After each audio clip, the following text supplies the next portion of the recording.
history of insane asylums has been one of tragedy and death.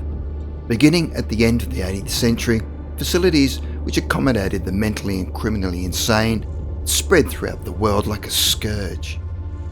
Now all but forgotten is the inhuman cruelty inflicted by these institutions. Thankfully, many of these asylums were shut down over the years, with many left abandoned altogether. Over the past few years, many people have visited these buildings claiming to have experienced strange paranormal phenomena, which makes us ask the question, could the previous patients at the asylums be haunting them? From unexplainable sights, sounds and encounters to bizarre ghost photos, let's explore the following 4 asylum ghost stories.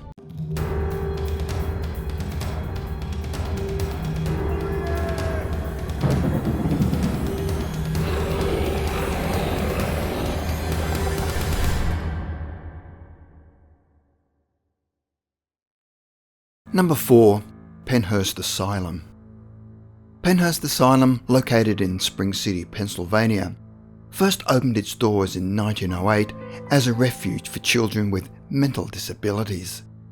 The facility was overcrowded, poorly staffed, and provided with inadequate funding from the government, leading to an overburdened and reckless workforce which resorted to practicing brutal punishments. Children were administered drugs, bound to their beds by chains, isolated from human contact for extended periods, and had their teeth ripped out for biting. One journalist uncovered the asylum's horrors in 1968, and 7 years later it was shut down. Although the facility is currently operated as a theatrical paranormal attraction, the previous caretakers report that the building is in fact haunted by disturbed spirits. Some describe having heard footsteps, piercing screams echoing from empty rooms, and slamming doors. Those who have investigated the property recall experiencing hostile paranormal activity, possibly associated with the poltergeist. This included being touched, shoved, and having projectiles thrown across the room at them. One researcher even encountered being scratched by one of these entities. One apparition, frequently witnessed by visitors to the facility, is of a young girl in a white dress, who will often disappear as quickly as she appears, although who the girl is continues to remain a mystery. Number 3. Beechworth Asylum. The Beechworth Lunatic Asylum, located in Victoria, Australia, was established in 1867. Considering 3,000 patients passed away there over a duration of 128 years, it is not surprising that the building has become a well-known hotspot for paranormal activity. One of the most commonly encountered ghosts is thought to be of a former staff member by the name of Matron Sharp. She has been witnessed wandering into classrooms and into areas which used to be dormitories, and is frequently seen drifting down a granite staircase in the facility. According to legend, Sharp was exceptionally sympathetic towards the patients at the asylum. Even following her death, she would be seen providing comfort to them. Nurses reported observing Matron Sharp seated next to patients before the electroshock treatment. Those who experienced this remarked that the room became icy cold, but they nevertheless felt comforted by her presence. Another ghost believed to haunt Beechworth is a former patient by the name of Tommy Kennedy, who was eventually hired by the facility as a kitchen hand. What was formerly the kitchen now exists as an area called the Bijou Theatre. People who visited theatre claimed to feel something pulling on their clothes or nudging their ribs, and the culprit is thought to be Tommy. More frighteningly are the hauntings of another patient who went missing and was discovered in a tree after several weeks of searching. Max, the local dog at the facility, was found gnawing on a leg close to the entrance of the asylum. Nearby was found the decomposing body of the patient, so badly decayed that his leg had become detached. This patient's ghost is known to and is frequently observed haunting the entrance to the asylum in the early hours of the morning. Number 2. Trans-Allegheny Lunatic Asylum. The Trans-Allegheny Lunatic Asylum, located in western West Virginia, first began admitting patients through its doors in 1864. The facility performed shock treatment and caged confinement, which it incorporated into its routine practices.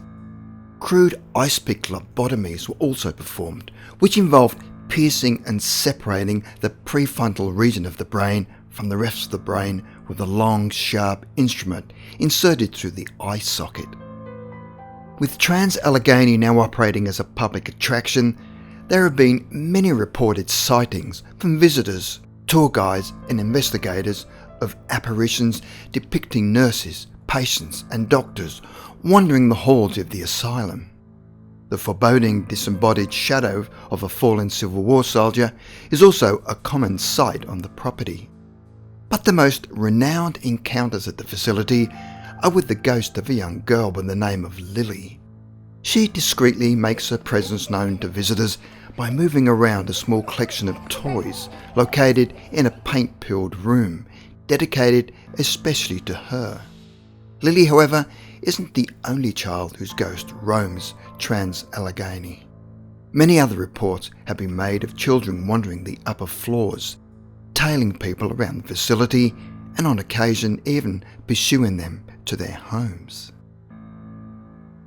Number 1. Waverly Hills Sanatorium, Kentucky.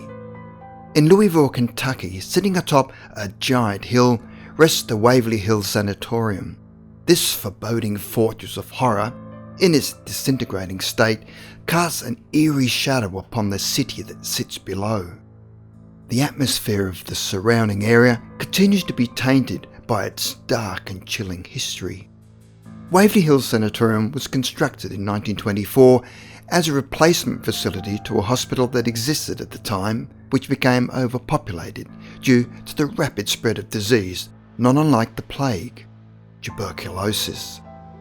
Despite Waverly Hills being considered the leading tuberculosis sanatorium in the entire country, hundreds of adults and children nonetheless perished during the height of its spread. These deaths were ultimately due to a lack of medicine. However, despite treatments being available to alleviate its symptoms, more often than not, they proved to be more harmful than the disease itself, effectively killing the patient. As the 1930s approached, the incidence of tuberculosis began to decline, until a definitive cure for the disease was finally discovered in 1943, making its way around the globe. Patients were subsequently treated and then released after returning to good health. In 1946, tuberculosis was finally brought under control and Waverly Hills was shut down.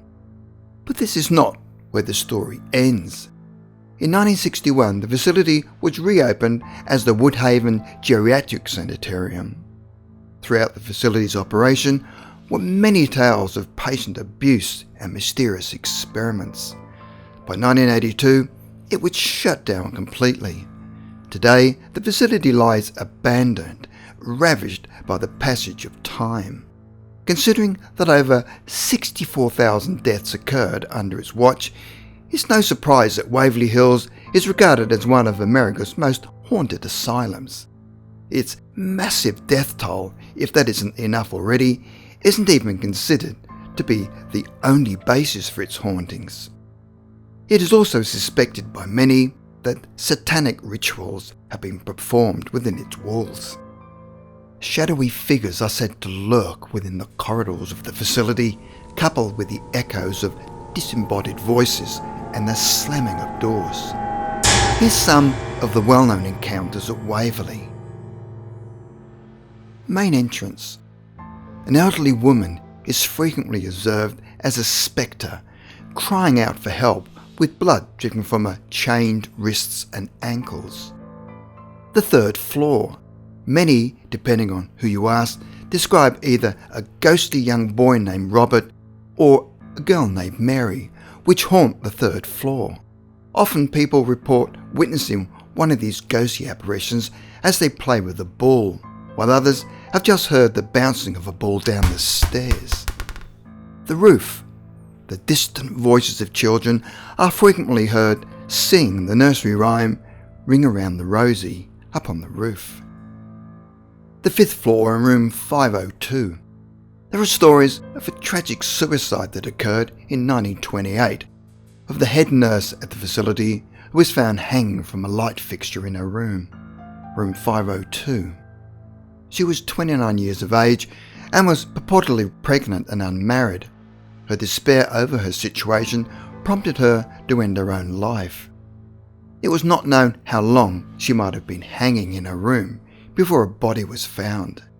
Curiously again, in 1932, yet another nurse working in room 502 was reported to have leapt from the rooftop courtyard, plunging many stories to her death. No one can think of any reason for her doing this, leaving many to suspect that foul play may have been involved, although these rumours were never substantiated. Many people have described witnessing her whole body apparition on the floor of room 502. Feelings of hopelessness are often experienced by visitors to the area, as well as snarls of a voice howling, "Get out!" The 4th floor. The 4th floor is considered to be one of the creepiest, scariest and most active areas in the hospital. Doors are often heard slamming without any credible explanation, in an area of the 4th floor restricted to the visitors due to its unsafe conditions. Shadowy, silhouette-like spectres are also known to lurk the halls of this floor as well. Lastly, in 2006, a photo was taken at the asylum and reportedly shows the spirit of Mary Lee, who was a former patient at the facility.